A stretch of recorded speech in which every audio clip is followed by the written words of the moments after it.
Hello and welcome to Frontrunner Motorsport. This was a big weekend in motorsport, maybe the last really big one of 2024. The Bathurst 1000 is the highlight of the weekend as we near the end of the V8 Supercars for 2024. Actually coming to an end is the IMSA, the final round being the Petit Le Mans from Road Atlanta. Two Super Formula races from Fuji, the last NASCAR playoff race for four drivers at the Charlotte Roval, the final round of TCR UK from Silverstone, and the final round of the World Rally Raid Championship and the Rally du Maroc. So with all these champions to crown, make sure you subscribe to the channel and let's jump into this look at last weekend's motorsport, checking out last week's predictions on the way. Jamie Whincup has 4 Bathurst wins, but the last one was 12 years ago. I think the win will go to Chaz Mostert as he gets back into shape in the championship chase. Mostert is a 2-time Bathurst winner who always finishes well. Since 2020 he has finished 3rd, 1st, 2nd and 4th. And his co-driver Lee Holdsworth, whilst not the greatest driver ever, is also very solid in the Bathurst 1000. Also, look out for Matt Payne. I think he's going to have a storming race alongside a 5-time winner in Garth Tander. This race will have a massive implication on the championship going into the last couple of rounds. Will Brown being chased down by Chaz Mostert. It should be pretty exciting. We start with the Bathurst 1000, one of the highlights of the touring car calendar. Will Brown and Scott Pye had a difficult weekend up to the start of this race, whilst main rivals Chaz Mostert and Lee Holdsworth and Brock Feeney and Jamie Whincup had gone well. Who was going to win on the mountain? Our first bit of drama was Chaz Mostert trying to lap Bradley Vaughan, who obviously didn't see him and they collided. Bradley Vaughan didn't have any hope anyway, he was already a lap down, but Mostert bounced off the wall, leaving concerns he had damage. And then, not too much happened over the first half of the race. It was a little bit dull, honestly. Luckily, Bathurst can only be slightly dull, or I might have turned over to Great British Bake Off or something. Brody Kostecki led the entirety of the first half of the race. It was all very clean, until, with 29 laps to go, Matt Payne ended up in the wall and brought out the safety car. That meant everyone was going to dash for the pits for their final stop. Not a lot changed. In the end, Brody Kostecki and Todd Hazelwood took their first Bathurst 1000 wins, the reigning champion getting something from what has been a very tough year. This was a really boring Bathurst 1000. Changes need to be made because quite often V8 supercars can be boring, and being boring at Bathurst is nearly unforgivable. Only 2 rounds left and Will Brown is sitting pretty. Such a shame. And I do think Sebastian Bourdais, Renger van der Zande and Scott Dixon will win the Petit Le Mans. But I have to side with Dane Cameron and Felipe Nasra winning the championship in what has been an incredible year for Porsche. In LMP2, Inter Europol have a strong lead and will also be difficult to overcome. But the win will go to United Autosports, driven by Ben Keating, Ben Hanley and Nico Pino. I have been siding with Corvette at almost every race since I started doing these predictions, and I will again for the final time in 2024. Alexander Sims, Antonio Garcia and Daniel Juncadella will have enough to win the class, but it'll be another championship win for Porsche, the one with Lauren Heinrich on the team. And finally, the other GTD class. The win with Mercedes has all but sewn up the class championship, but I'll give the win to the Proton Ford Mustang of Gianmarco Leverato, Corey Lewis and Ryan Hardwick, Ford's first of the year. The final round of IMSA is of course the Petit Le Mans race from Road Atlanta. Every class had a title fight going in with the exception of GTD. Winward Racing had gone a long way to securing that already. 10 hours of racing here, it only took 20 minutes for our first yellow with the Lone Star Mercedes in the gravel. Within the first hour, all of my choices to win had ran into trouble, with my LMP2 pick and GTD Pro choice going off at the same time. The championship leading GTD Pro Porsche of AO Racing had issues that dropped it back, but that put its championship in jeopardy. The first few hours were a little bit scrappy, with even Jesse Krohn in the BMW getting turned around by Cadillac. This was an awful race for United Autosport. Not only did the number 2 have multiple issues, but BJ Garg missed the pit lane and buried it in the tyres. Nick Tandy had worked his way up to the lead but was penalised for contact, and that pretty much handed the title to their teammates, the number 6 Porsche, with 4 hours left. Amazingly though, Tandy managed to catch back up fairly quickly. As night fell, it looked like it was going to be a quiet race until the last hour, when the second place Acura of Ricky Taylor hit the 4GT of Corey Lewis, and we got a late yellow. Porsche were now 1-2 at the front of the field, but Felipe Nasra didn't pit, and then Nick Tandy was passed by the 0-1 Cadillac. That took the win, despite some interesting issues with its headlights. But it was Felipe Nasra and Dane Cameron who took the GTP title for Porsche, as they continue their world domination. TDS won again in LMP2, but Nick Boll and Tom Dillman won the championship. Iron Lynx won the GTD Pro Race, whilst AO Racing taking the championship, and Conquest Racing Ferrari won in GTD, but Winward Mercedes won the championship. Really good stuff on the IMSA in 2024. Almost every race has been very enjoyable. Just the races with only a couple of classes competing confound me. Get rid of them. NASCAR is racing on the Roval track at Charlotte, and we will lose 4 more playoff contenders from what is usually a crazy race. If I had to pick 4 drivers I think will be eliminated from the playoffs, I have to go with Chase Briscoe, Joey Logano, Daniel Suarez and Tyler Reddick. Chase Elliott will have a great race. He won't win, but he'll keep himself in the hunt, as will Austin Cindric.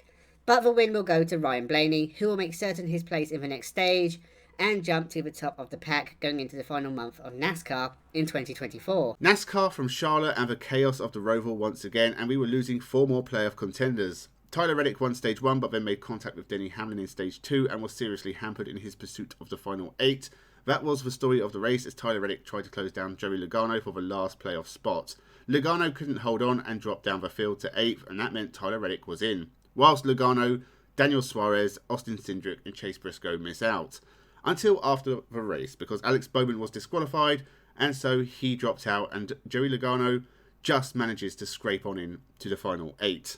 Carl Larson won the race and should be favourite for the championship, but you can't have favourites in the playoffs because they are dumb. Carl Larson is on win number 6 for the year, and we've only got 4 races to go. Next up is Las Vegas. The penultimate weekend in the championship, Tomoki Najiri is still the man to beat. His biggest weapon is his consistency, and he'll keep that up with 2 more podiums here, but I think the wins will go to his teammates Ayumu Iwasa and veteran champion Naoki Yamamoto. Both will bring themselves into the title fight with their results at Fuji, and will go into the final weekend in the championship at Suzuka, with everyone being very close. Super Formula and a double header at a wonderful Fuji track. Ayumu Iwasa made a lightning start and grabbed the lead early on, but dropped back behind Tomoki Najiri and Sho Suboi after a few laps. All was good for Najiri until the pit stops. He came out and was passed by Kamui Kobayashi and eventually dropped to 6th. Meanwhile, Sho Suboi came out in front of Tomoki Najiri, passed Kakanushin Ota and Ayumu Iwasa to take the win, his 2nd of the year, and he was just half a point behind Najiri. Tadasuki Makino and Iwasa also closed in slightly, but drive of the day goes to Kamui Kobayashi, taking his first podium in Super Formula since Motegi 2019. He did it with good overtakes, speed and a good strategy, especially as he started 11th on the grid. Race 1 was an incredible race, a real joy to watch. So could Race 2 match it? All 3 title contenders were at the front battling hard. Atsushi Miyake was turned around and Nick DeVries got tangled up and had to pit for a new nose. Sho Suboi was the early leader, but it was Narei Fakazumi who looked the quickest. Kazuya Oshima got turned around at the first corner, and everyone who hadn't pitted went in, so after all the stops, Sho Suboi led Fakazumi and Makino. Najiri had been struggling and had dropped back behind a few cars. There were some fantastic battles. Unfortunately, towards the end of this race, Naoki Yamamoto got launched over Senna Sakaguchi. It looked painful and it meant a 3rd safety car. That was going to take us close to the end. We got a 3-lap sprint, but no one was going to stop Sho Suboi this weekend. The first double winner since Andre Lotterer many years ago. Suboi now leads the championship from Makino. This weekend couldn't have gone much worse for Tomoki Najiri, who dropped to 3rd overall. Great racing from Super Formula, but the lone dark cloud is the well-being of Naoki Yamamoto after another big crash. I hope we get to see him at Suzuka for the final round. TCR UK is coming to an end at Silverstone, and Carl Bordley is champion, even with him having to drop a ridiculous amount of points, whilst his main rivals basically don't have to drop anything. Brad Hutchison is currently 2nd, and has had a strong second half of the year. I think he will take a win here and secure 2nd place, with Carl Bordley winning as well to doubly make sure he's champion, and a win for the returning Alistair Camp, because why not? Let's go out on a shock win for someone who hasn't been involved in 2024. TCR UK from Silverstone, this was another series coming to an end. Very little chance anyone was going to catch Carl Bordley, but a few of his biggest rivals were going to give it a go. Adam Shepherd led the whole of race 1, before losing it at the final corner to Callum Newsham, keeping Newsham in title contention. And he won in race 2 as well, but only after Adam Shepherd broke down again. So it came down to race 3, with Carl Bordley leading the championship and Brad Hutchison and Callum Newsham trying to stop him. Newsham broke down right at the start and Brad Hutchison won, but not by enough to beat Carl Bordley. Bit of a flat end to the championship, and Carl Bordley winning again doesn't do the series any favours, but some of the racing in 2024 was very entertaining, and I look forward to seeing this series again in 2025. Finally, we have the end of the World Rally Raid Championship with the Rally du Maroc.